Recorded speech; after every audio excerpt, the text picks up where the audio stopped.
안녕하세요, 김정환입니다. 지난 영상에서는 익스프레스 헬로월드 코드까지 살펴봤고요. 이번 영상에서는 정적 파일을 다루는 것과 템플릿 엔진 사용하는 방법에 대해서 같이 살펴보도록 하겠습니다. VS 코드 에디터로 열어서 우리 examples 폴더로 이동하죠. 여기 보면 여기 static files라는 폴더가 있고 이 아래에 index.js부터 살펴보도록 하죠. 코드를 읽어보겠습니다. 첫 번째에서 익스프레스를 가져왔죠. 헬로월드랑 같은 방식이에요. 그리고 모르간이라는 외부 모듈을 가져왔습니다. 그래서 로고라는 변수에 담았는데 변수 이름에서 알 수 있듯이 로깅하는 모듈이에요. 익스프레스의 미들웨어다라고 아시면 되겠습니다. 그리고 패스라는 노드 기본 모듈을 가져왔고요.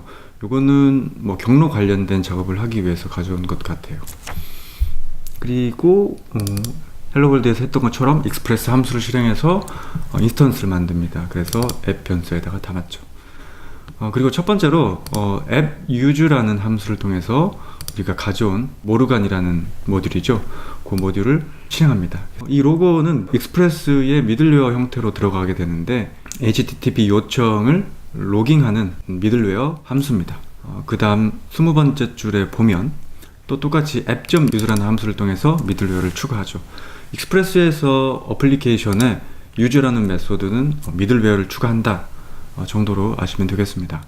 이때 추가하는 미들웨어는 express.static 함수를 실행하는데요. 이 static 함수가 정적 파일을 제공할 수 있는 미들웨어 함수입니다. 그래서 이 미들웨어 함수를 실행할 때 인자로 요거를 전달해 줍니다. 패스의 존이라는 함수는 전달받은 인자들의 경로를 이렇게 만들어 줍니다. 여기서 언더바 dir name은 현재 이 파일이 위치한 절대 경로고요. 요거는 그 다음 하위 경로를 얘기해요. 지금 있는 폴더의 퍼블릭 폴더를 정적 파일로 처리하겠다라는 코드입니다. 우리가 보는 파일이 index.js고 여기서 퍼블릭 폴더가 이 폴더입니다. 그래서 이 퍼블릭 아래는 CSS, 자바스크립트, 텍스트 파일, 정적 파일들이 있죠. 그리고 그 뒤에도 또 정적 파일들을 요청하고 있는데 요거 같은 경우는 조금 다르게 썼어요. 20번 줄이랑 똑같이 app.use를 썼는데 인자를 2개 넘겨줬어요. 위에서는 하나만 넘겨줬는데 여기는 2개 넘겨줬어요. 그래서 첫 번째 인자로는 /static이라고 해서 요청 경로에 대한 프리픽스를 미리 정해놨습니다. /static으로 시작하는 요청이 들어오면 요 퍼블릭 폴더를 스태틱 파일로 제공하겠다라는 의미입니다. 예를 들어서 get /static js app.js를 요청하게 되면 퍼블릭 폴더에 있는 js 폴더의 app.js 파일을 제공합니다. 세 번째 사용법이 있는데 여기는 첫 번째 코드랑 좀 비슷하죠. 대신에 static 함수의 인자로 넘겨줄 때 pass.join 한 다음에 현재 경로와 public 그리고 그 아래에 있는 css 폴더까지 정적 파일로 제공을 합니다. 그래서 get /style.css라는 요청이 들어오게 되면 public 폴더에 있는 css 안에 있는 style.css를 가져오게 됩니다. 그리고 마지막으로는 앱 리슨을 호출해서 요청 대기 상태로 만들었죠. 그러면 한번 서버를 돌리고 실행을 해보죠. 모르간이라는 걸 썼기 때문에 npm 인스톨로 우리 의존성 있는 모듈들을 다 설치해야 됩니다. 터미널을 열고 익스프레스 폴더에서 npm 인스톨이라고 한 다음에 필요한 모듈을 다 설치하겠습니다. 그런 다음에 우리 폴더로 가죠. example에 지금 있는 게 static files예요. 여기 들어와서 퍼블릭 폴더와 index.js가 있는 걸 확인했어요.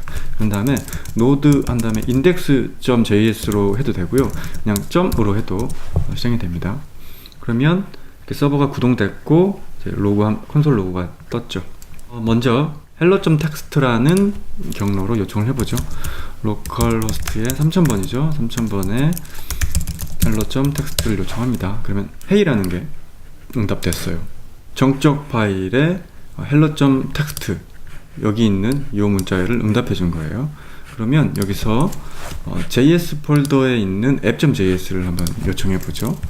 주소로 js의 app.js 그러면 fu라고 응답이 되네요. .js 가보면 fu라는 문자열이 그대로 응답됩니다. 그리고 이번에는 css 폴더를 요청해 보죠. css의 style.css 하면 이렇게 body가 있는데요. 스타일 폴더의 CSS를 보면 이 문자열이 그대로 이렇게 응답된 거를 확인할 수 있습니다. 이렇게 요청했던 것들은 20번째 라인에서 맨 처음 정적 파일을 설정했죠. 그래서 이 코드에 의해서 제공된 거고요. 그러면 이번에는 슬래시 스태틱 한 다음에 헬로 텍스트 파일을 요청해 보겠습니다. 그러면 바꿔서 스태틱에 hello txt 요청을 해보면 헤이가 출력됐어요. 이렇게 응답될 수 있는 것은 28번째 줄에서 스태틱이란 프리픽스로 라우팅 정의를 했기 때문이에요. 그리고 34번째 줄에 보면 이거는 퍼블릭의 CSS 폴더도 정적 파일로 제공을 했어요. 그래서 아까는 이렇게 슬래시 CSS 한 다음에 style.css로 요청했는데 앞에 CSS를 빼고 바로 요청을 해보겠습니다. 그래도 CSS 파일이 제대로 응답되는 것을 확인할 수 있습니다. 그리고 아까 처음 모르간이라는 외부 모듈을 가져와서 미들웨어로 추가했어요. 그래서 나타난 것이 이렇게 매 요청이 있을 때마다 이런 서버 로그를 자동으로 찍어줍니다. 그래서 이 모르간이라는 것은 요청 로그를 찍는 미들웨어다 라고 하시면 되겠습니다. 이번엔 뷰 템플릿 관련된 예제를 보죠. EJS라는 폴더가 있어요. 여기에 index.js로 가보죠. EJS는 Embedded JavaScript라고 해서 템플릿 랭귀지로 많이 쓰이고 있습니다. 그래서 노드에서 그걸 어떻게 사용하는지 알아보는 예제예요. 똑같이 첫 번째 줄에서 익스프레스 가져왔고 또 패스를 가져왔어요. 그래서 익스프레스 함수를 통해서 인스턴스를 만들었는데요. 앱에다도 할당하고 기본 모듈로 익스포트도 해줬습니다. 아마 이거는 뭐 다른 데서 사용하기 위한 것 같은데 테스트 코드에서 사용할 것 같아요. 나중에 또 테스트 코드도 읽어볼 건데 그때 가서 살펴보도록 하겠습니다. 그래서 처음 나온 코드가 엔진이라는 메소드를 썼어요. .html이라는 엔진을 정의한 거고 여기에 EJS 외부 모듈에 익스프레스라는 기본 함수를 여기다 바인딩 했습니다. 이렇게 하면 .html이라는 템플릿 엔진이 정의된 거예요. 그리고 나서 이번에 set 메소드를 통해서 세팅 정보를 추가했는데 views라는 세팅 정보는 실제 뷰 폴더가 있는 경로를 의미합니다. 여기서는 현재 디렉토리 기준으로 views 폴더를 얘기해요. EJS 아래 views라는 파일이 있고 여기 보면 각 템플릿 파일들이 있어요. 그리고 이번에는 views라는 함수로 정적 파일을 설정했네요. 이전에 봤던 것처럼 퍼블릭 폴더를 우리 정적 파일 폴더로 만들었습니다. 그래서 퍼블릭 폴더도 보면 스타일 시트 폴더 아래 CSS가 있네요. 그리고 set 메소드를 통해서 이번엔 뷰 엔진이 무엇인지 세팅합니다. 그래서 HTML이 뷰 엔진이다 라고 세팅했어요. 요거는 요 엔진 21번째 줄에서 정의한 HTML 엔진을 우리의 뷰 엔진으로 쓰겠다라는 얘기예요. 그래서 34번째 줄은 뷰 엔진을 설정했습니다. 그리고 37번째 줄에서는 더미 데이터를 만들어서 유저스 배열을 만들었습니다. 그래서 이름과 이메일을 가지고 있는 유저스 배열을 만들었어요. 3개 만들었습니다. 그리고 이제 get 메소드를 통해서 엔드포인트를 하나 만들었는데 루트 경로에 대한 엔드포인트를 만들었어요. 그래서 템플릿 엔진을 통해서 HTML 문서를 응답하기 위해서는 리스판스 객체의 렌더 메소드를 쓰면 돼요. 그래서 users 템플릿을 쓰겠다 라고 했는데 이 의미는 뷰 폴더에 있는 users.html을 쓰겠다라는 얘기예요. 그리고 두 번째 인자로 옵션 객체를 넘겨주는데 여기는 템플릿에서 사용되는 데이터들입니다. 자바스크립트 객체 형식으로 들어가서 users와 그 문서의 타이틀, 헤더 정보가 들어갑니다. 그러면 이 views 템플릿을 잠깐 보죠. users.html을 보면 일반 HTML 코드와 좀 다르죠. 이거는 EJS 문법입니다. 그래서 이거는 header HTML이라는 템플릿을 가져오고 요 맨 아래는 footer HTML이라는 파일을 가져오겠다라는 얘기예요. 그리고 리스트를 이렇게 만들어내는데 유저스 데이터의 포이치를 통해서 유저스 배열을 돌고 있죠. 마치 자바스크립트 코드처럼 이렇게 만들어졌어요. 그래서 포이치로 각 유저의 네임과 이메일을 출력해서 리스트 엘리멘트를 자동으로 생성해내고 있습니다. 그러면 이게 어떻게 돌아가는지 코드를 한번 돌려보겠습니다. 터미널에서 우리 폴더로 갈게요. 부모 폴더에 EJS로 갑니다. 그리고 노드하고 인덱스를 실행해주면 서버가 구동됐어요. 브라우저를 열어서 한번 확인해보죠. 루트 경로에 접속하면 이런 HTML 문서가 나타났어요. 유저 정보들이 리스트 형태로 쭉 나타나 있죠. 사실 이 예제에서는 그 EJS를 좀 평범하게 쓴 건 아니에요. 제가 쓸 때는 .html에서 뷰 엔진을 정의하진 않아요. 왜냐면 실제 제가 쓸 때는 요거를 HTML로 하지 않고 그냥 바로 EJS라는 확장자로 써요. 얘도 마찬가지죠. EJS라는 확장자로 쓰고 얘도 EJS로 씁니다. 그리고 요 유저 템플릿에서 가져올 때도 EJS도 이렇게 써요. EJS 21번 라인의 의미는 확장자가 .html인 템플릿 파일을 쓰겠다라는 그런 의미인데 EJS를 쓸 거면 굳이 21번 코드는 불필요합니다. 그리고 25번째 줄에 뷰스를 세팅하는 것은 해야 되고요.